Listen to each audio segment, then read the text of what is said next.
Start. इस बार भी देश के तमाम इलाकों में बारिश के कारण तबाही का मंजर देखने को मिला। विराम। हिमाचल प्रदेश और उत्तराखंड जैसे राज्यों में बादल फटने, पहाड़ों के टूट कर गिरने और ज़मीन धसकने जैसी घटनाओं में जान माल का खासा नुकसान हुआ। विराम। उधर राजस्थान, उत्तर प्रदेश, मध्य प्रदेश, बिहार, झारखंड, असम जैसे राज्यों में भी बरसात के तेवर चौंकाने वाले रहे। विराम। राजस्थान के कोटा, बारा, जोधपुर सहित 12 जिलों में 15 दिन तक बारिश होती रही। विराम। इससे खरीफ की फसल तबाह हो गई। विराम। इस साल देश के ज़्यादातर हिस्सों में बारिश जैसी तबाही मचा रही है, उससे तो लगता है कि अब बरसात से पैदा होने वाले हालात कई मामलों में पहले के मुकाबले काफ़ी बदल चुके हैं। पैरा। समझने वाली बात यह है कि पर्वतीय राज्यों में बाढ़ ने जिस तरह से कहर ढाया और देखते ही देखते हजारों लोगों व लाखों जीव जंतुओं को अपनी चपेट में ले लिया, उससे अब बदलते ऋतु चक्र से डर लगने लगा है। विराम। हिमाचल में भूस्खलन व बादल फटने की घटनाएं सामने आई। विराम। लेकिन इस बार बादल फटने की सबसे ज़्यादा घटनाएं उस उत्तरांचल में हुई जहां पहले कभी कभार ही ऐसा होता था। विराम। पूर्व में ऐसी घटनाएं लोगों में दहशत पैदा नहीं करती थी, जिससे लोगों को अपने पुश्तैनी घर छोड़कर सुरक्षित ठिकानों की ओर पलायन को मजबूर होना पड़े। विराम। इसी तरह मानसून के बाद उत्तर प्रदेश के कई जिलों में बाढ़ का खतरा पैदा हो गया और अब तक बाढ़, बिजली गिरने और बरसात के कारण हुए हादसों में कई लोग अपनी प्राण गंवा चुके हैं। पैरा। सवाल है कि क्या इन प्राकृतिक हादसों को जलवायु परिवर्तन का नतीजा मानकर बैठा जाए या फिर इनका मुकाबला करने के लिए कुछ ठोस कदम उठाएं। जिस महाराष्ट्र के ज़्यादातर इलाकों में पिछले कई सालों से जहां अकाल की स्थिति बनी हुई थी, वहां बरसात ने रिकॉर्ड तोड़ दिए। विराम। कुछ ऐसी ही स्थिति मध्य प्रदेश, पश्चिम बंगाल, झारखंड, बिहार और असम की बन गई है। विराम। बिहार, असम, उत्तर प्रदेश, हिमाचल प्रदेश और कमोबेश मध्य प्रदेश में बाढ़ हर साल लाखों लोगों को उजाड़ देती है। विराम। बड़े पैमाने पर जन और धन की हानि होती है। विराम। हर साल जैसे ही मानसून आता है, निचले इलाकों में पानी भरने लगता है। विराम। सरकारी खजाने से राहत के नाम पर पानी की तरह पैसा बहाया जाता है। विराम। यह आवंटित राशि बाढ़ में कहाँ बह जाती है, कोई पूछने वाला नहीं होता है। विराम। हर साल यह कहा जाता है कि बाढ़ का स्थायी समाधान किया जाना चाहिए, लेकिन इसे कभी भी अमल में नहीं लाया जाता है। विराम।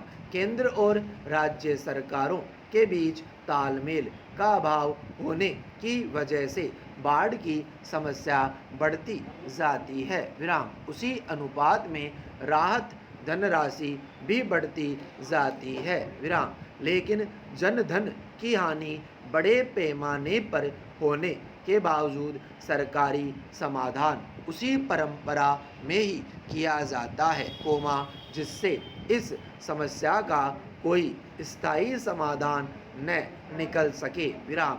ज़्यादा हैरानी की बात तो यह है कि सरकारें देश के बाढ़ प्रबंध विशेषज्ञों की राय को अमल में लाकर इसका स्थायी समाधान करने की बात तो करती है, लेकिन उनके सुझावों पर कभी अमल करती नहीं दिखती। विराम। इसी का नतीजा है कि हर साल बाढ़ आती है और फिर वही हाय तौबा मचती है। विराम। पैरा।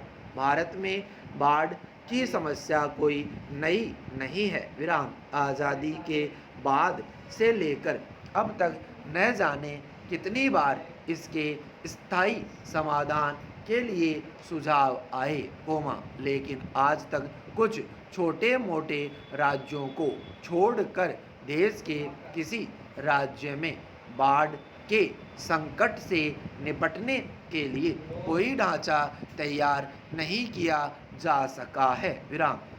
पर्यावरण विशेषज्ञों और मौसम विशेषज्ञों की सलाह और जलवायु परिवर्तन विशेषज्ञों के सुझाव पर केंद्र और राज्य सरकारों ने बाढ़ की विकट समस्या के समाधान के लिए कोई इच्छा शक्ति दिखाई हो, ऐसा देखने को मिलता नहीं है। विराम। जब तक बरसात होती रहती है और बाढ़ का खतरा मौजूद रहता है, तब तक बाढ़ से निपटने के लिए बड़े बड़े फॉर्मूलों पर अमल की प्रक्रिया दिखाने के लिए चलती रहती है। विराम। लेकिन जैसे ही बाढ़ का खुमार उतरा और मानसून जाने को होता है, बाढ़ की समस्या को सिरे से बुला दिया जाता है। विराम। पैरा। बाढ़ से जनधन की होने वाली हानि को लेकर यूँ तो सरकारी आंकड़े आते ही हैं, विराम, पर हकीकत में हानि का दायरा काफ़ी ज़्यादा होता है। विराम। सरकारी आंकड़ों के मुताबिक आज़ादी के बाद 1951 में 1 करोड़ हेक्टेयर भूमि बाढ़ से प्रभावित हुई थी। विराम। अगले 10 साल यानी 1960 में यह आंकड़ा बढ़कर लगभग 2.5 करोड़ हेक्टेयर हो गया। विराम। यह सिलसिला यही नहीं थमा और 1978 में यह आंकड़ा बढ़ता हुआ 3.5 करोड़ हेक्टेयर हो गया। विराम। 1980 के बाद तो इसमें लगातार वृद्धि होती रही और मौजूदा वक्त में यह आंकड़ा 4 करोड़ हेक्टेयर के पार निकल गया है। विराम। बिहार में सबसे ज़्यादा बाढ़ प्रभावित क्षेत्र है। विराम। आंकड़ों के मुताबिक राज्य का 73.06% इलाका बाढ़ प्रभावित है। विराम। ये आंकड़े बताते हैं कि बाढ़ की तबाही से निजात पाने के लिए केंद्र और राज्य स्तर पर किसी तरह के ठोस प्रयास नहीं किए गए। विराम। वैज्ञानिकों के मुताबिक विकास के नए नए और अव्यावहारिक मॉडल अपनाने और प्रकृति के बेइंतहा दोहन की वजह से पारिस्थितिकीय संतुलन गड़बड़ाने लगा है। इससे धरती का तापमान बढ़ रहा है। विराम।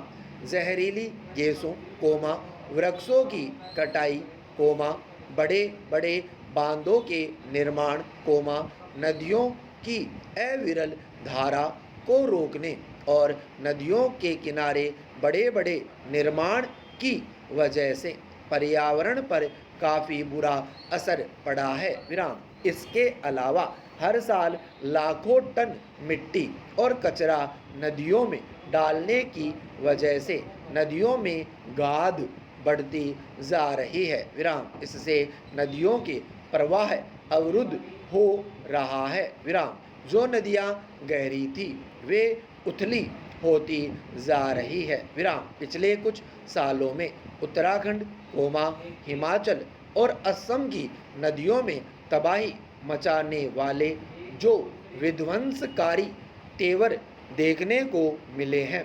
उनके पीछे यही कारण है कि पहाड़ी राज्यों में जो बरसात होती है उससे पहाड़ों का कटाव होता है। विराम बादल फटने से यह स्थिति और भयंकर हो जाती है। विराम ऊपर से पहाड़ों का मलबा इतना अधिक गिरता है कि गांव के गांव उसमें समा जाते हैं। विराम स्टॉप।